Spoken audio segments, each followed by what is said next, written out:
नमस्कार, मैं रिंकी वाजपेयी। आप देख रहे हैं न्यूज 24 फर्स्ट एक्सप्रेस। आइए बात करेंगे आज की खास खबरों की। रामपुर में भारतीय किसान यूनियन राजनीति की मासिक पंचायत आयोजित हुई, जिसमें जिलाध्यक्ष भानु प्रताप सिंह गंगवार ने किसानों की समस्याओं को उठाया। उन्होंने कहा कि बेमौसम बारिश से गेहूं की फसल बर्बाद हुई है और किसानों को मुआवजा दिया जाना चाहिए। उन्होंने अवैध खनन पर भी कार्रवाई की मांग की। किसानों ने कलेक्टर पर जोरदार नारेबाजी की और जिलाधिकारी को ज्ञापन सौंपा। जिलाध्यक्ष ने कहा कि अगर समस्याएं नहीं सुनी गई तो 17 अप्रैल से रामपुर कलेक्ट्रेट में अनिश्चितकालीन धरना शुरू होगा। उन्होंने कहा कि किसानों की जमीन पर कोई प्रशासनिक अधिकारी उनकी फसलों के हुए नुकसान को सुनने को तैयार नहीं है। किसानों का कर्जा माफ किया जाना चाहिए और फसलों का ग्राउंड लेवल पर सर्वे कराया जाना चाहिए।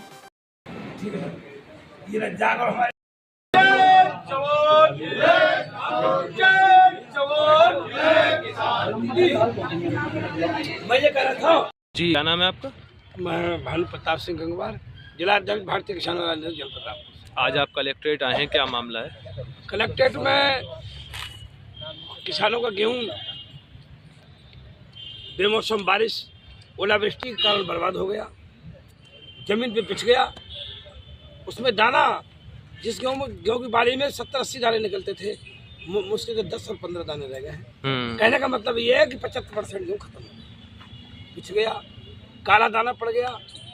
उसके लिए हमने 25 तारीख को यहाँ ये ज्ञापन दिया था माननीय मुख्यमंत्री जी के नाम, डीएम साहब के द्वारा, जी, कि किसानों का ग्राउंड लेवल में सर्वे करा करके और उनका मुआवजा दिलाने का काम किया। जब किसान उद्योग क्षेत्र में, जब सरकार कॉर्पोरेट क्षेत्र में, जब सरकार किसी भी बैंकों को, सरकार चीनी मिलों को जब वो दबते हैं, उनका हाथ दबता है, तो उनकी राहत के लिए कोष जारी करती है, ब्याज माफ करे या उन्हें मुआवजा दे या उन्हें मतलब आपदा राशि उनके खातों में डाले।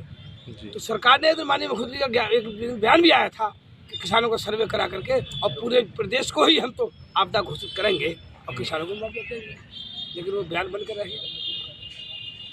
आज 17 तारीख हो गई, हमारी वार्षिक पंचायत है। एक भी गांव में किसी लेखपाल ने जाने की जहमत नहीं उठाई, ना ही कोई सर्वे करा। एक बात।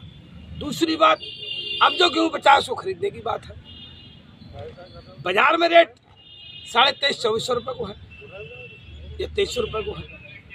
एमएसपी जो सरकार का निर्धारित मूल्य है, वो मूल्य है 2585 रुपये। अब लगभग 200 रुपये का अंतर है।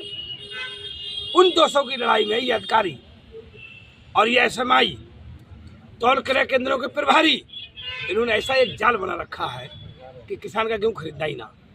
तो सब पे संजाटा है, कहीं भी आप जाइए, कहीं आप दिखाइए, आप भी मीडिया से, हम तो आपको दुआ देंगे भाई। गेहूं खरीद नहीं की जा रही। और आप देखिए कागजों में, जिन खेतों में पापड़ थी, जिन खेतों में गन्ना था, उन खेतों में धान खरीद लिया इन लोगों ने और कोई जांच नहीं की। ऐसा मैंने अपनी उम्र में ये पहली बार देखा है कि इतना निरीह प्रशासन कभी शायद हुआ नहीं। और एक मजे की बात यह है बहुत कि विपक्ष भी धान खरीद पर, गेहूं खरीद पर, किसान की समस्या पर बोलने को तैयार नहीं। सत्ता पक्ष तो नहीं बोल लिया, वो तो भाई अपनी बात छुपाएगा, लेकिन विपक्ष भी नहीं बोल लिया।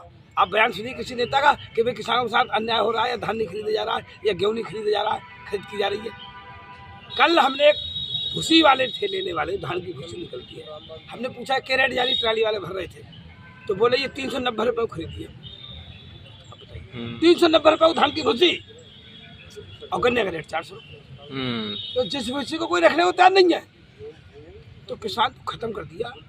हालात ये बचे हैं कि उसे बच्चों को फीस देने के डाले पड़ रहे। दूसरी बात, एक हमारे कार्यकर्ताओं ने रामपुर में, हमारे मीडिया प्रभारी जी, हमारे संगठन मंत्री जी हैं, बहुत वरिष्ठ व्यक्ति हैं, भले आदमी हैं, उन्होंने अपनी जगह, अपने मकान में से एक कमरा भारतीय किसान कार्यालय के लिए दिया है। उसका वो कोई पैसा नहीं लेते बेचारे, समाज सेवी आदमी हैं, सामाजिक कार्यकर्ता हैं, और उसमें उन्होंने कार्यालय खुलवाया भारतीय किसान कार्यालय के लिए। वहाँ कुछ पोस्टर बैनर लगे हुए थे, उन पोस्टर बैनर को किसी ने फाड़ा है। बताओ किसी से क्या लेना देना था।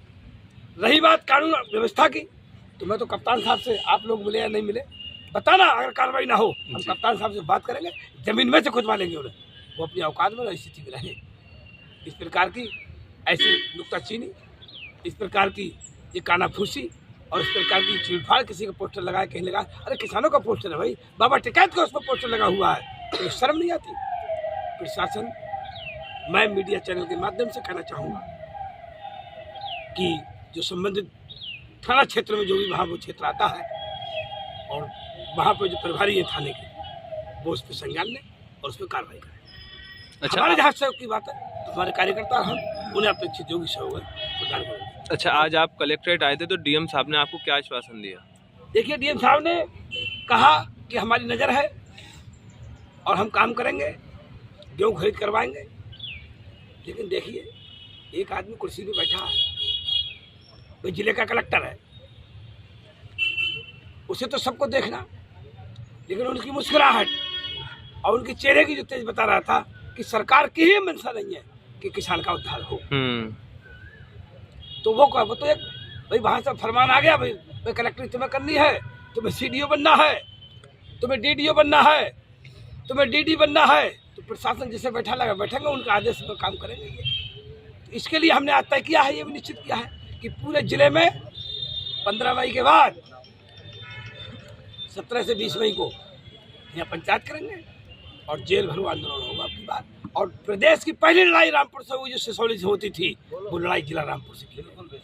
अच्छा, कुछ अधिकारी और हमारे संज्ञान में मामला आया, आपको कुछ कार्यकर्ताओं के खनन विभाग दोबारा कुछ खतौनी का मामला है, जमीन हाँ, फर्जी खतौनी लगा। ये बहुत अच्छी बात आपने पूछी खनन की।